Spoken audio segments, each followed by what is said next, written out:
3 ஜனவரி 2026 பெங்களூர்ல சங்கல்ப் அப்படின்ற ஒரு அபார்ட்மெண்ட்ல ஒரு வீட்டில் நெருப்பு பற்றி எரியுதுங்க. அப்படியே தீப்பிழம்புகள் பயங்கரமாக எரியுது, ஒரே புகை மண்டலம் ஆகுதுங்க.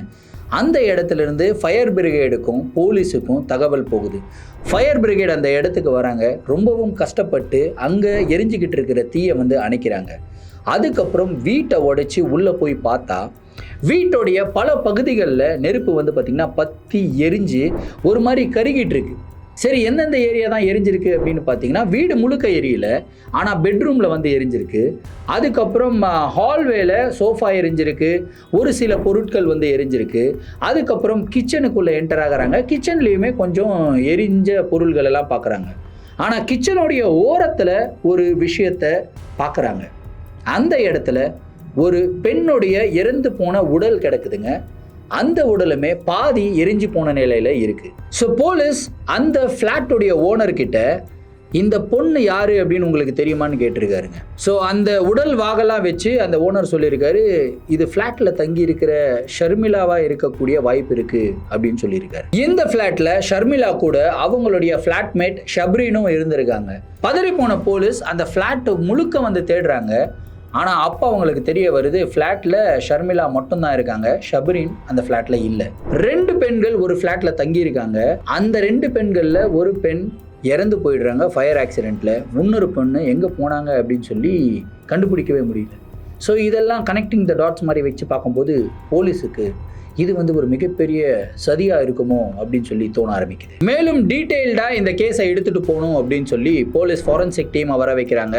அதுக்கப்புறம் அவங்களுடைய இன்வெஸ்டிகேட்டிவ் ஆஃபீஸர்ஸ் எல்லாம் இருப்பாங்களே, எல்லாருமே அந்த இடத்துல சின்ன சின்ன தடயங்களை சேகரிக்க ஆரம்பிக்கிறாங்க. ஸோ இந்த ஃபயர் எங்கிருந்து வந்திருக்கும் அப்படின்னு சொல்லி சர்ச் பண்ணி பார்க்கும்போது ஃப்ளாட்மேட் ஷப்ரீன் இருக்காங்க இல்லையா, அவங்களுடைய ரூமில் பார்த்திங்கன்னா ஒரு சில வயர்கள் பிஞ்சு போன நிலையில் இருக்குது. ஸோ எல்லாரும் ஒரு அனுமானத்துக்கு வராங்க, இந்த மாதிரி எலக்ட்ரிக்கல் சர்க்கியூட்னால அந்த ஃபயர் பெட்ரூம்ல இருந்து தான் ஸ்ப்ரெட் ஆயிருக்கு. அதுக்கப்புறம் படிப்படியாக மற்ற ரூம்களுக்கு ஸ்ப்ரெட் ஆயிருக்கு. இவங்களுமே இறந்து போயிருக்காங்க ஷர்மிளா அப்படின்றது கண்டுபிடிக்கிறாங்க. சரி, இப்போ ஷப்ரீன் எங்க? ஸோ அவங்கள பற்றி விசாரிக்கும் போது கிட்டத்தட்ட 15-20 நாளாகவே அவங்க ஃப்ளாட்டில் இல்லை அப்படின்றத போலீஸ் கண்டுபிடிக்கிறாங்க. ஷப்ரீனை காண்டாக்ட் பண்ணுறாங்க. அவங்க ஃபோன் அட்டன் பண்ணி, நான் டெல்லியில் இருக்கிறேன், ஒரு ஃபேமிலி ஃபங்க்ஷனுக்காக நான் ஒரு 15 நாள் முன்னாடியே நான் டெல்லிக்கு கிளம்பி வந்துட்டேன் அப்படின்னு சொல்கிறாங்க. ஸோ அவங்களுடைய மொபைலில் வச்சு எந்த நெட்வொர்க்கில் இருக்காங்கன்னு கண்டுபிடிக்கும் போது ஆக்சுவலாக அவங்க டெல்லியில் தான் இருந்திருக்காங்க. ஸோ ஷப்ரீன் சொல்கிறது உண்மைதான் அப்படின்னு சொல்லி போலீஸ் நம்புகிறாங்க. இது வரைக்கும் ஷப்ரீன் தான் ஒரு கொலையாளியாக இருக்குமோ அப்படின்னு சொல்லி சந்தேகத்தில் இருந்த போலீஸுக்கு ஷப்ரீன் கொலையாளி இல்லை அப்படின்னு சொல்லி தீர்மானமாக டிசைட் பண்ணுறாங்க. ஸோ யார் இந்த கொலையை பண்ணியிருப்பா? இது கொலையா இல்லை உண்மையிலேயே ஃபயர்னால் இப்படி ஒன்று ஆயிடுச்சா? ஆக்சுவலாக ஷர்மிளாவுக்கு என்ன ஆச்சு? ஷர்மிளா ரொம்பவும் ஜாலியாக இருக்கிற மாதிரி ஒரு பொண்ணு.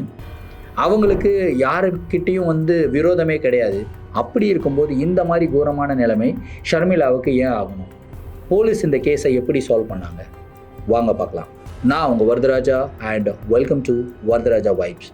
இது வரைக்கும் நீங்கள் சேனலை சப்ஸ்கிரைப் பண்ணலன்னா சப்ஸ்கிரைப் பண்ணிக்கோங்க. அப்போ தான் நான் எவ்ரி வீக் போடுற இன்ட்ரெஸ்டிங்கான வீடியோஸ் உங்களால் மிஸ் பண்ணாமல் பார்க்க முடியும். இப்போ வாங்க ஸ்ட்ரைட்டாக வீடியோக்குள்ளே போகலாம்.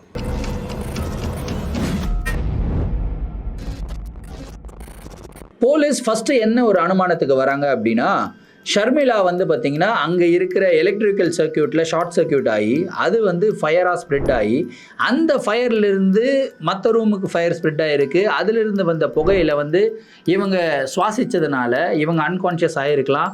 அதுக்கப்புறம் மேலும் சுவாசித்ததுனால இவங்களுடைய உயிர் பறி போயிருக்கலாம் அப்படின்ற ஒரு அனுமானத்துக்கு தான் வராங்க. அதுக்கப்புறம் போஸ்ட்மார்ட்டமுக்கு அனுப்பியிருக்காங்க. போஸ்ட்மார்ட்டம் ரிப்போர்ட்டை பார்த்து போலீஸ் ஷாக் ஆகுறாங்க. ஏன்னா அவங்களுடைய லங்ஸில் புகை இருந்தது என்னமோ உண்மை தான். ஆனால் அவங்களுடைய மறைவு அந்த நெருப்புனாலேயோ இல்லை அந்த நெருப்புனால உண்டான புகையினாலேயோ கிடையாது. அவங்களுடைய மறைவு கீழே விழுந்ததுனால, தலையில் பலமாக அடிபட்டதுனால, மேலும் அவங்களுடைய கழுத்தை பிடிச்சி யாரோ நெரிச்சிருக்காங்க, அவங்கள ஸ்ட்ராங்குலேட் பண்ணியிருக்காங்க, கை கால்கள் எல்லாம் போட்டு உடைச்சிருக்காங்க, அவங்கள துன்புறுத்தியிருக்காங்க. அதாவது அவங்க இறந்து போகிறதுக்கு முன்னாடி ஏதோ ஒரு மிகப்பெரிய சண்டை அந்த இடத்துல நடந்திருக்கு அப்படின்றத போலீஸ் கண்டுபிடிக்கிறாங்க. இந்த எல்லா விஷயங்களையும் வச்சு பார்க்கும்போது போலீஸுக்கு யார் குற்றவாளின்னு கண்டுபிடிக்கவே முடியல. அந்த இடத்துல ஆப்வியஸாக நிறையா கூட்டம் வந்துடும்ல. அது ஒரு மிகப்பெரிய ஃப்ளாட். கிட்டத்தட்ட ஒரு 20-30 ஃப்ளாட்ஸ் இருக்குன்னு வச்சுக்கோங்களேன். அந்த ஃப்ளாட்டில் இருக்கிற மக்கள் எல்லாம் நின்று வேடிக்கை பார்ப்பாங்களே, அந்த வேடிக்கை பார்த்துக்கிட்டு இருந்த மக்களுக்கு நடுவில் கொலையாளியும் ஒருத்தன். அந்த கொலையாளியை போலீஸ் எப்படி கண்டுபிடிக்க போகிறாங்க? இதை தெரிஞ்சுக்கிறதுக்கு கதையோடைய ஸ்டார்டர்லேருந்தே வர ஆரம்பிப்போமே. ஷர்மிளா பெங்களூரில் ஒரு சாஃப்ட்வேர் இன்ஜினியராக ஆக்சென்ச்சரில் ஒர்க் பண்ணிக்கிட்டு இருக்காங்க. ஸோ அவங்க வந்து பார்த்திங்கன்னா ஒரு சிங்கிள் விமென், 34 வயசு ஆகுது. அவங்களுடைய கெரியருடைய உச்சத்தில் இருக்காங்க, நல்லா சம்பாரிச்சுக்கிட்டு இருக்காங்க, அவங்களுடைய ஹாப்பி லைஃப்பை என்ஜாய் பண்ணிக்கிட்டு இருக்காங்க. அவங்க தங்கி இருக்கிற லொக்காலிட்டி ரொம்பவும் பாஷான ஒரு லொக்காலிட்டிங்க. சங்கல்ப் அப்படின்ற அந்த ஒரு ஃப்ளாட்ஸில் தான் அவங்க வந்து அவங்களுடைய ஃப்ளாட்மேட் ஷப்ரீன் கூட வந்து தங்கியிருந்தாங்க. அந்த இடத்துல வாடகைகளும் கொஞ்சம் அதிகம் தான். பட் ஆனால் இவங்க ஒரு சாஃப்ட்வேர் இன்ஜினியர் அப்படின்றதுனால அந்த வாடகையெல்லாம் இவங்களுக்கு ரொம்ப ஜுஜிபி. அழகாக வாடகை கொடுத்துட்டு ஜாலியாக அவங்களுடைய லைஃப்பை வாழ்ந்துக்கிட்டு வராங்க. அவங்களுடைய லைஃப்பை ரொம்பவும் டிசிப்ளின்டாக வாழ்ந்து வராங்க. அதாவது இந்த மாதிரி தான் வாழணும், இத்தனை மணிக்கு எழுந்துக்கணும். அவங்களுக்கு ரொம்ப பிடிச்ச பேஷன் என்னென்னா, அவங்களுடைய பால்கனியில் வந்து நிறைய செடிகள் எல்லாம் வச்சுருப்பாங்களாம். அந்த செடிகளுக்கு ஏர்லி மார்னிங்கில் போயிட்டு வாட்டர் எல்லாமே போடுவாங்க இல்லையா, ஸோ அந்த மாதிரி வாட்டர் விடுறது தான் அவங்களுக்கு ரொம்ப பிடிச்ச பேஷன். ஸோ அது பண்ணால் தான் இவங்களுக்கு வந்து ஒரு நாள் ஃபுல்லாக சாட்டிஸ்ஃபையாக இருக்கும். அதுதான் அவங்களுடைய சந்தோஷம் எல்லாமே அப்படின்னு சொல்லலாம். ஸோ இவங்களுடைய ஹேபிட்ஸ், அதுக்கப்புறம் இவங்களுடைய டிசிப்ளினை பற்றி இவங்களுடைய நெய்பர்ஸ் எல்லாருக்குமே தெரியுங்க. அதோட ஷர்மிளா வந்து ரொம்பவும் ஃப்ரெண்ட்லியான ஒரு நேச்சராங்க. யார் இப்போ வந்து பேசினாலுமே ரொம்ப அன்பாக பேசுவாங்களாம், ரொம்ப அவங்களுடைய கஷ்டங்கள் எல்லாம் புரிஞ்சுக்கிட்டு சமாதானம் சொல்லுவாங்களாம். யாரை பார்த்தும் வந்து கோவப்பட மாட்டாங்க, மூஞ்சியை காட்ட மாட்டாங்க, திமிராக பேச மாட்டாங்க. இந்த மாதிரி ரொம்பவும் ஃப்ரெண்ட்லியான ஒரு நேச்சர். ஆனால் இதே ஃப்ரெண்ட்லி நேச்சர் தான் இவங்களுடைய மரணத்துக்கு காரணம்னு சொன்னால் உங்களால் நம்ப முடியுமா? ஸோ ஃபாரன்சிக் எக்ஸ்பர்ட்ஸ் வந்து பார்த்திங்கன்னா மேலும் அந்த வீடை வந்து சோதனை பண்ணுறாங்க. எங்கேருந்து தான் அந்த பெட்ரூம்லேருந்து நெருப்பு பரவி இருக்குது அப்படின்றத கண்டுபிடிக்கிறாங்க. அதுக்கப்புறம் நெருப்பு ஒரு இடத்துல அதிகமாக கருகி இருக்குது, ஒரு இடத்துல கம்மியாக இருக்குது. இது எப்படி அப்படின்னு சொல்லி பேட்டர்னை தேடி பார்க்கும்போது தான் தெரியுது, அந்த நெருப்பு வந்து பரவலைங்க. யாரோ ஒரு நபர் அந்த ஃப்ளாட்டுக்குள்ளே வந்திருக்காங்க, நெருப்பை ஒரு இடத்துல வந்து வச்சுட்டு போயிருக்காங்க. அதாவது எந்தெந்த விஷயங்களெல்லாம் எரிக்கணும்னு நினச்சானோ அந்தந்த இடங்களை தான் எரித்து விட்டுருக்காங்க. மேலும் அந்த ஃப்ளாட்டுடைய கதவை உடைக்கும் போது அந்த கதவு வந்து பார்த்திங்கன்னா உள்ளே இருந்து தாழ்பால் போடப்பட்ட நிலையில் இருந்தது. ஷர்மிளா மட்டும்தான் ஃப்ளாட்டுக்குள்ளே இருக்காங்க. சரி, வேற யாராவது 3வது மனுஷங்க இந்த ஃப்ளாட்டுக்குள்ளே வந்திருப்பாங்களா, அந்த விண்டோஸு இந்த மாதிரி இடமெல்லாம் ஏதாவது உடைச்சிருக்கிற மாதிரி ஏதாவது பாசிபிலிட்டிஸ் இருக்கான்னு செக் பண்ணி பார்த்தா அப்படி எதுவுமே கிடையாது. என்னடா இது ரொம்ப குழப்பமாக இருக்குது, இந்த ஃப்ளாட்டுக்குள்ளே ஷர்மிளாவை தவிர வேற யாருமே கிடையாது, உள்ள தாப்பால் போட்டிருக்கு, விண்டோஸ் எல்லாமே இன்டாக்டாக இருக்குது. அப்படி இருக்கும்போது யார் இந்த மாதிரி ஒரு வேலையை பண்ணியிருக்க முடியும் அப்படின்ற ஒரு கேள்வி போலீஸை போட்டு கொடைய ஆரம்பிச்சது. சரி, அதுக்கப்புறம் அந்த இடத்துல வேற ஏதாவது தடயங்கள் இருக்கா அப்படின்னு சொல்லி தேடி பார்க்கும்போது வேற எந்த தடயமே கிடைக்கலங்க. போலீஸுக்கு இந்த கேஸை எப்படி எடுத்துகிட்டு போகிறது, எப்படி முடிக்கிறது எதுவுமே தெரியல. ஆனால் இந்த என்டையர் கேஸில் ஒரே ஒரு விஷயம் மட்டும் நோட்டீஸ் பண்ணுறாங்க, ஷர்மிளாவுடைய ஃபோன் மிஸ்ஸிங். இந்த ஃபோன் இல்லை அப்படின்னு தெரிஞ்சதுக்கப்புறம் போலீஸுக்கு ஒரு லைட்டாக பல்ப் எறிகிற மாதிரி தான். ஓகே, ஃபோனை எடுத்துகிட்டு போயிருக்கான் கொலையாளி. என்னைக்காவது ஒரு நாள் அந்த ஃபோனை ஸ்விட்ச் ஆன் பண்ணுவான். அப்படி ஸ்விட்ச் ஆன் பண்ணுனான் அப்படின்னா ஐஎம்ஐ நம்பரை வச்சு அவன் இருக்கிற இடத்த ட்ராக் பண்ண முடியும், அதுக்கப்புறம் அவனை ஈஸியாக பிடிக்க முடியும் அப்படின்ற ஒரு நம்பிக்கையில் போலீஸ் வாட்ச் பண்ண ஆரம்பிக்கிறாங்க. அந்த ஃபோன் ஆன் ஆகவே இல்லைங்க. கடைசியாக ஒரு நாள் வந்து பார்த்திங்கன்னா ஃபோன் ஆன் ஆகுது. போலீஸுக்கு சிக்னல் வருது, அந்த ஐஎம்ஐ நம்பரை வச்சு ட்ராக் பண்ணுறாங்க. செம்ம ஷாக். ஏன்னா அந்த ஃபோன் வேறு எங்கேயுமே ஆன் ஆகலை, அவங்க வாழ்ந்துக்கிட்டு இருக்க அந்த சங்கல்ப் அப்பார்ட்மெண்ட்டில் தான் அந்த ஃபோன் ஆன் ஆகிருக்குங்க. கொலையாளி அந்த ஃபோனில் வேற ஒரு நம்பரை போட்டிருக்கான், ஃபோனை ஸ்விட்ச் ஆன் பண்ணியிருக்கான், ஆப்பிள் ஃபோன். ஸோ போலீஸுக்கு தெரிஞ்சிருச்சு கொலையாளி அந்த ஃப்ளாட்டில் தான் இருக்கிறான். ஆனால் திடுதிடுப்புன்னு அந்த இடத்துல போயிட்டு இந்த அவன் தான் கொலையாளி, இங்கே தான் ஃபோன் இருக்குது அப்படின்னு சொல்லிட்டு விசாரிக்க ஆரம்பித்தாங்கன்னா கண்டிப்பாக அவங்களுக்கு அந்த கொலையாளி தப்பிக்கிறதுக்கு உண்டான வாய்ப்புகள் இருக்குது. ஏன்னா கிரைம் நடந்த இடத்துல ஃபோனை பார்த்து கூட ஆசையில் சரி ஃபோன் இருக்கே அப்படின்னு சொல்லி யாராவது வந்து எடுத்திருப்பாங்க, அவங்க கூட ஃபோனை யூஸ் பண்ணியிருப்பாங்க. இந்த ஒரு ஆங்கிளில் கூட அவங்க யோசிக்க ஆரம்பிக்கிறாங்க. சரி, அந்த ஃபோனுடைய நடவடிக்கைகள் எல்லாம் ட்ராக் பண்ண ஆரம்பிப்போம் அப்படின்னு சொல்லி ட்ராக் பண்ணுறாங்க. அந்த ஃபோனில் வெறும் இந்த பான் வெப்சைட்ஸ் மட்டுமே தான் வந்து பார்க்கப்பட்டிருக்குங்க. டெய்லியும் பார்க்குறாங்க. ஒரு நாளில் கிட்டத்தட்ட 3-4 மணி நேரம் இந்த பான் வீடியோஸ் மட்டுமே தான் அந்த ஃபோனில் வந்து பார்க்குறாங்க. ஸோ இவங்களுக்கு தெரிஞ்சிருச்சு அந்த ஃபோன் வச்சிருக்கிற நபர் ஒரு பான் அடிக்டாக இருக்கிறான். ஸோ கண்டுபிடிப்போம், அந்த ஃப்ளாட்டுக்கு போவோம், எல்லாருக்கிட்டையும் விசாரிப்போம் அப்படின்னு சொல்லி போலீஸ் போய் விசாரிக்கிறாங்க. விசாரித்ததில் எதுவுமே டவுட் வரலைங்க. எல்லாருமே ரொம்ப சிம்பிளாக ஜாலியாக வந்து பேச ஆரம்பிக்கிறாங்க. சரி, ஃபோன் யாருக்கிட்ட இருக்குது அப்படின்றத கண்டுபிடிச்சிட்டாங்க. அந்த ஃபோன் யாருக்கிட்ட தரமா இருக்குது? 18 வயசுள்ள கர்னல் குரை. இவன் ஷர்மிளாவுடைய ஃப்ளாட்டுக்கு பக்கத்து வீட்டில் தாங்க இருக்கிறான். இன்ஃபேக்ட் ஷர்மிளாவுடைய பால்கனியிலிருந்து இவனுடைய மொட்டை மாடி வந்து பார்த்திங்கன்னா அப்படியே பக்கத்தில் இருக்குமா. அந்த மொட்டை மாடியிலிருந்து பால்கனிக்கு எகிரி குதித்து வந்துடலாம். அந்த அளவுக்கு தான் அவங்க வந்து கட்டி வச்சுருக்காங்க. டெய்லியும் ஷர்மிளா வந்து அந்த இடத்துல அந்த பிளான்ஸுக்கெல்லாம் வாட்டர் விடுவாங்க இல்லையா, அந்த மாதிரி வாட்டர் விடும்போது இந்த கர்னல் குரை அப்படின்றவன் வந்து மொட்டை மாடியில தான் இருப்பான். அங்கே தான் எக்ஸசைஸ் பண்ணிக்கிட்டு இருப்பான். ஷர்மிளா வந்து அவனை பார்த்து சிரிப்பாங்க, அவனும் ஷர்மிளாவை பார்த்து சிரிப்பான். ஒரு ஹாய் காட்டுவாங்க, இவனும் ஹாயை காட்டுவான். ஸோ இவங்க வந்து நார்மலாக பண்ணியிருக்காங்க. ஷர்மிளாவுக்கு வந்து ஒரு 34 வயசு ஒர்க்கிங் உமன், ரொம்பவும் மெச்சூர்டான ஒரு பர்சன், நல்ல சோஷியல் லைஃபு, எந்த விதமான ஒரு பழக்கமும் கிடையாது, எல்லாருக்கிட்டையும் ஃப்ரெண்ட்லியான ஒரு நேச்சர், அந்த மாதிரி ஒரு நேச்சரில் தான் ஹாய் பண்ணியிருக்காங்க. ஆனால் இந்த கர்னல் குரை அப்படின்றவன் ரெகுலரான ஒரு பான் அடிக்ட். பானை பார்த்து அவனுக்கு எப்படி ஆயிடுச்சு அப்படின்னா, ஒரு ஃபீமேல் வந்து நம்மக்கிட்ட ஒரு ஹாய் சொன்னாலே நம்ம மேலே இன்ட்ரெஸ்டடாக இருக்காங்க அப்படின்ற ஒரு எண்ணம் அவனுக்கு வர ஆரம்பிச்சது. சைக்கலாஜிக்கலி அவன் வந்து ரொம்ப எஃபெக்ட் ஆகிருந்தான். ஸோ இந்த பான் வீடியோஸ்லாம் அப்படி தானே, அவங்க வந்து பார்த்தாங்கன்னா ஓகே இவங்க என்னை பார்த்துட்டாங்க, நான் வந்து போய் அப்ரோச் பண்ணுறேன், ஓகே கம் அப்படின்வாங்கல்ல. ஸோ அந்த மாதிரி ஒரு இன்டென்ஷனில் தான் அவன் எல்லாரையுமே வந்து பார்த்துருக்கான். ஸோ அவனுடைய மனசுக்குள்ளேயே ஷர்மிளா மேலே ஒரு மிகப்பெரிய ஆசையை உண்டாக்கிட்டே இருந்திருக்கான். ஸோ இந்த ஆசையை வந்து நிறைவேற்றிக்கிறதுக்கு உண்டான ஒரு சான்ஸுக்காக அவன் வெயிட் பண்ணிக்கிட்டு இருந்திருக்கான். ஸோ ஷர்மிளா வந்து ஜாலியாக பேசுவாங்க இல்லையா, டெய்லியும் பேசுவாங்க அந்த பையன்கிட்ட. அவங்ககிட்ட என்ன சொல்லியிருக்காங்கன்னா, இந்த மாதிரி 10-15 நாள் என்னுடைய ஃப்ளாட்மேட் ஷப்ரின் வந்து இல்லைப்பா, ரொம்ப போர் அடிக்குது, அவங்க ஊருக்கு போயிருக்காங்க, இன்றைக்கி வேறு ஹாலிடே, ஸோ நான் வீட்டில் தனியாக தான் இருக்கேன், என்ன பண்ணுறதுன்னு தெரியல, இப்போ பிளான்ஸுக்கெல்லாம் வாட்டர் விட்டுட்டேன், அதுக்கப்புறம் நான் வந்து கிச்சனில் சமைச்சு சாப்பிட்டுட்டு போய் படுத்து தான் தூங்கணும், இந்த தனியாக இருக்கிற லைஃப் என்னதான் ஜாலியாக இருந்தாலும் ரொம்ப போரிங்காக இருக்குது அப்படின்னு சொல்லி காலையில் ஒரு கான்வர்சேஷன் வச்சுருக்காங்க. இந்த ஒரு கான்வர்சேஷனை வச்சு இவனுடைய மனசுக்குள்ளே ஒரு பிளான் பண்ணுறான். நம்ம ஏன் ஷர்மிளாவுடைய வீட்டுக்குள்ளே பிரேக் இன் பண்ணக்கூடாது, ஒரு சர்ப்ரைஸாக இந்த பான் வீடியோஸில் காட்டுற மாதிரி நம்ம வந்து ஒரு ஸ்க்ரீனுக்கு பின்னாடி இருந்து போய் அவங்கள அப்ரோச் பண்ணி, ஓ இந்த ஒரு டைமுக்காக தான் நான் காத்துக்கிட்டு இருந்தேன் அப்படின்னு சொல்லி ஷர்மிளாவும் என் கூட வந்துடுவாங்க, அப்புறம் நம்ம ஜாலியாக இருக்கலாம் அப்படின்ற மாதிரி ஒரு திட்டம். இது போடுறது வந்து 18 வயசுள்ள ஒரு பையங்க. இந்த மாதிரி திட்டம் போட்டுட்டு அவன் என்ன பண்ணுறான்னா, அவனுடைய மொட்டை மாடியிலிருந்து ஃப்ளாட் அந்த பால்கனியில் வந்து எகிரி குதிக்கிறான். அந்த இடத்துல 2 ஆப்ஷன்ஸ் இருக்குது அவங்ககிட்ட. ஒன்று, ஒரு வுடன் டோர் வந்து லாக் பண்ணப்பட்ட நிலையில் இருக்கும். ஸோ அந்த டோரை உடைச்சி அங்கே உள்ளே போக முடியாது. இன்னொன்று, ஒரு ஸ்லைடிங் கிளாஸ் விண்டோ வந்து இருந்ததுங்க. ஸோ இந்த ஸ்லைடிங் கிளாஸ் விண்டோ வந்து இவனுக்கு ரொம்பவும் பழக்கப்பட்ட ஒரு விஷயம். அதாவது இவனுடைய காலேஜ் லைப்ரரி இருக்கு இல்லையா, அதுலேயும் இந்த சேம் ஸ்லைடிங் கிளாஸ் விண்டோ தான் இருக்குமா, ஒரு சின்ன லாக்கு. ஸோ அந்த சின்ன லாக்கை எப்படி ஒரு பின்னை வச்சோ இல்லை ஏதோ ஒரு ஷார்ப்பான ஆப்ஜெக்டை வச்சு அந்த லாக்கை ஓப்பன் பண்ணணும் அப்படின்ற ஒரு டெக்னிக் அவன் வந்து கற்று வச்சுக்கிட்டு இருந்தான். அடிக்கடி அந்த டெக்னிக் மூலியமாக இந்த எக்ஸாம் பேப்பர்ஸ் எல்லாம் திருடி இவன் வந்து போய்ட்டு எக்ஸாம் எழுதிக்கிட்டு இருப்பானா.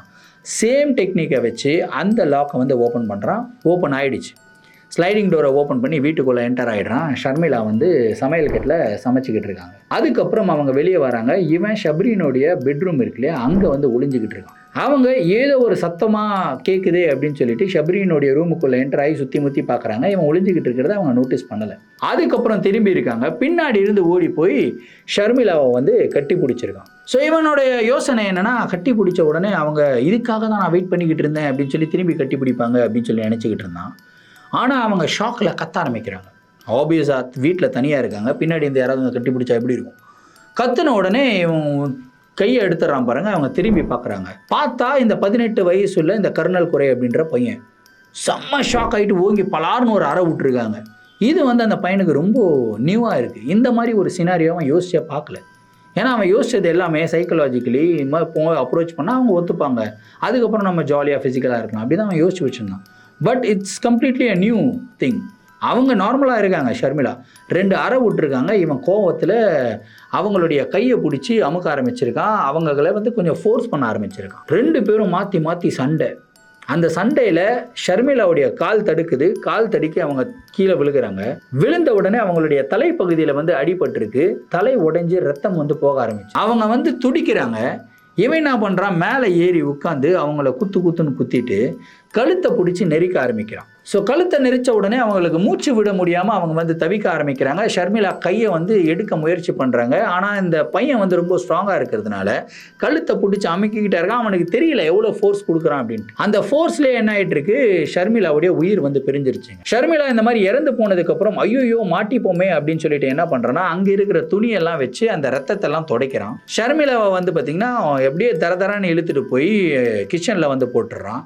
அதுக்கப்புறம் அந்த கிரைம் சீனில் இருக்கிற எவிடன்ஸ் எல்லாமே அழிக்கணும் அப்படின்னு சொல்லிட்டு அவன் என்ன பண்ணுறான்னா நெருப்பு பொருத்திருக்கான். ஃபஸ்ட்டு அந்த இரத்தக்கரைகள் படிஞ்ச அந்த ட்ரெஸ் எல்லாமே வந்து பார்த்திங்கன்னா எரிச்சிருக்கான். அதுக்கப்புறம் பெட்ஷீட்ஸை எரிச்சிருக்கான், பெட்டை வந்து எரிச்சிருக்கான். அதுக்கப்புறம் எந்தெந்த இடத்துலலாம் இவனுடைய டிஎன்ஏ இருக்குமோ எல்லா இடத்தையும் வந்து தொடச்சிருக்கான், எல்லா இடத்தையும் இறைச்சிருக்கான். அதுக்கப்புறம் ஷர்மிளாவுடைய டெட் பாடி மேலே லைட்டாக கொஞ்சம் எண்ணெயெல்லாம் ஊற்றி விட்டு எரிச்சிருக்கான். பாதி எரிஞ்ச நிலையில தான் ஷர்மிளாவுடைய டெட் பாடி இருந்திருக்கு. அதுக்கப்புறம் எப்படி இவன் வந்து அந்த ஸ்லைடிங் டோர் வழியாக உள்ளே வந்தானோ அதே ஸ்லைடிங் டோர் வழியாக வெளியே போகிறான். ஸ்லைடிங் டோருடைய ஹேண்டிலில் இருக்கிற இவனுடைய ஃபிங்கர் பிரிண்ட்ஸ் எல்லாமே வந்து அழிக்கிறான்.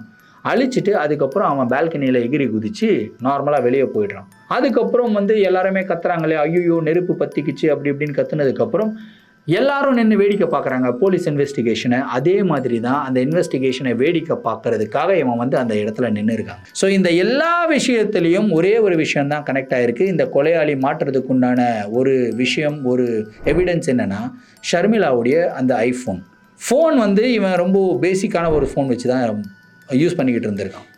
ஐஃபோனை வாங்கணும் அப்படின்றது இவனுடைய ஒரு நீண்ட நாள் கனவு. ஃபேமிலியில் ஐஃபோன் வாங்கி கொடுக்கல. ஸோ ஃப்ரீயாகவே ஒரு ஐஃபோன் கிடைக்குது, ஏன் நம்ம அதை யூஸ் பண்ணிக்கக்கூடாது அப்படின்னு சொல்லிட்டு அந்த ஐஃபோனை திருடிட்டு வந்துடுறான். சரி, உடனே நான் வந்து சிம்மை மாற்றி நான் ஐஃபோனை யூஸ் பண்ணேன் அப்படின்னா எல்லாருக்கும் சந்தேகம் வரும். அதனால கொஞ்ச நாள் கழித்து ஒரு மாதம் கழித்து நம்ம யூஸ் பண்ணலாம் அப்படின்னு சொல்லி தான் அவன் வச்சுக்கிட்டு இருந்திருக்கான். ஆனால் ஃபோனை சும்மாவே வச்சுக்கிட்டு அவனால் யூஸ் பண்ணாமலும் இருக்க முடியல. சரி, நம்பரை மாற்றணும்னு சொல்லிட்டு நம்பரை மாற்றிட்டு யூஸ் பண்ணியிருக்கான். அதுதான் அவனுக்கு ஒரு மிகப்பெரிய ட்ராபேக் ஆகிடுச்சு. போலீஸ் அவனை ஈஸியாக ட்ராக் பண்ணி பிடிச்சிட்டாங்க. ஸோ இந்த என்டையர் சினாரியோவில் என்ன தெரிய வருது அப்படின்னா, ஒரு கொலையாளி மாற்றுறதுக்குண்டான ஒரே ஒரு சுவடு, எவ்வளோ புத்திசாலியாக இருந்தாலும் ஒரு தப்பு பண்ணுவான் அப்படின்னு சொல்லுவாங்க இல்லையா, அந்த மாதிரி ஒரு தப்பு பண்ணியிருக்கான். பட் அவன் பண்ணது அது மட்டும் தப்பு கிடையாதுங்க. இந்த மாடர்ன் சொசைட்டி எதை நோக்கி போய்கிட்டு இருக்கு? ஃபார் எக்ஸாம்பிள், இன்றைக்கி நம்ம இன்ஸ்டாகிராமை ஓப்பன் பண்ணணும் அப்படின்னா இந்த சப்ஸ்கிரைப் அப்படின்ற ஒரு ஆப்ஷன் வந்து கொடுத்துருக்காங்க. அந்த சப்ஸ்கிரைப்ன்ற ஆப்ஷன் எதுக்கு அப்படின்னா, நீங்கள் பார்த்துக்கிட்டு இருக்க ஃபேவரட் கிரியேட்டர்ஸ், இன்றைக்கி நம்ம கூட வரதராஜா ஸ்டோரிஸோட இன்ஸ்டாகிராம் பேஜுக்கு போனீங்க அப்படின்னா அதில் சப்ஸ்கிரைப் ஆப்ஷன் இருக்கும். ஆனால் ஒரு பையன் சப்ஸ்கிரைப் பண்ண மாட்டான், நம்மளுக்கெல்லாம் யாரும் பண்ண மாட்டாங்க. ஆனால் இந்த எக்ஸ்போசிங்காக ஒரு சில வீடியோஸ் போடுறாங்க இல்லையா, ஸோ அந்த எக்ஸ்போசிங் வீடியோஸ் போடுற எல்லா ஃபீமேல் ஆகட்டும் சரி, மேல் ஆகட்டும் சரி, அவங்களுடைய சப்ஸ்கிரைப் ஆப்ஷன்ஸை போய் பார்த்தீங்கன்னா 10,000, 5,000, 8,000 அப்படி தான் வந்து பார்த்திங்கன்னா சப்ஸ்கிரைப் பண்ணி வச்சுருக்காங்க. அவ்வளோ சப்ஸ்கிரைப் பண்ணி அவங்க என்னத்தை பார்க்குறாங்க, என்னத்தை தேடுறாங்க. ஸோ லிட்ரலாக வந்து பார்த்திங்கன்னா தே ஆர் பான் அடிக்ட்ஸ். ஒரு சாஃப்ட் போனை வாட்ச் பண்ணுறாங்க, இல்லைனா ஒரு போனை வாட்ச் பண்ணுறாங்க. போன் வாட்ச் பண்ணுறது தப்புன்னு சொல்ல முடியாது, எவ்ரிபடி ஆர் அடல்ட்ஸ், பார்க்கலாம். பட் ஒரு மாடரேஷன். அந்த போனை வாட்ச் பண்ணி என்ன ஆகுதுன்னா, அந்த ஒரு ஃபேண்டசி லைஃப்லேயே அவன் வந்து வாழ ஆரம்பிக்கிறான். அந்த பான் ஃபிலிம்ஸில் காட்டுற மாதிரி தான் ரியல் லைஃப்லேயும் இருக்கும் அப்படின்னு சொல்லி இமேஜின் பண்ணிக்கிறாங்க. அதில் ரொம்ப எக்ஸாஜரேட்டடாக தான் காட்டுவாங்க. ஆனால் ஆப்வியஸாக அப்படி தான் அவங்க எடுத்திருக்காங்க, அப்படி தான் மாடல், அப்படி தான் காட்டுவாங்க. ஆனால் நம்மளுடைய ரியல் லைஃப்பையும் அந்த ஃபேண்டசி லைஃப்பையும் பிரித்து பார்க்க முடியாத நிலைமையில் அவனுடைய மைண்ட் செட் மாறுது. அந்த ஒரு மைண்ட் செட் ஒரு 18 வயசு பையனை எந்த அளவுக்கு கொண்டு போய் விட்டுருக்கு அப்படின்றத மட்டும் கொஞ்சம் யோசிச்சு பாருங்கள். ஸோ இந்த வீடியோவை நிறையா இளைஞர்கள் வந்து பார்த்துக்கிட்டு இருக்கிறதுக்கு உண்டான வாய்ப்புகள் இருக்குது. பெற்றோர்களும் பார்த்து கொண்டு இருக்கிறதுக்கு உண்டான வாய்ப்புகள் இருக்குது. ஸோ எல்லா பெற்றோர்களுக்கும் ஒரு இனிய வேண்டுகோள் என்ன அப்படின்னு கேட்டிங்கன்னா, உங்களுடைய குழந்தைகளுக்கு இந்த வீடியோவை காட்டுங்க, எஸ்பெஷலி இந்த வீடியோவை. ஏன்னு கேட்டிங்கன்னா, தெரிஞ்சோ தெரியாமலோ அவங்க அந்த மாதிரி வீடியோஸ் பார்த்துக்கிட்டு இருந்தாங்க அப்படின்னா கண்டிப்பாக அதோடைய மென்டல் எஃபெக்ட் என்னவா இருக்கும் அப்படின்னு சொல்லிட்டு அவங்க இந்த வீடியோவை பார்த்து தெரிஞ்சுப்பாங்க. It's a very big educational awareness. So இந்த வீடியோவை கண்டிப்பாக எல்லாருக்கும் ஷேர் பண்ணுவீங்க அப்படின்றத நினைக்கிறேன். ஸோ இந்த வீடியோவை பற்றின உங்களுடைய கருத்துக்கள் என்ன அப்படின்றத கமெண்ட் பாக்ஸில் சொல்லுங்கள். அடுத்து ஒரு சுவாரஸ்யமான வீடியோவில் உங்களை வந்து சந்திக்கிறேன். Until then, it's me, Vardaraja, signing off. Thank you and bye.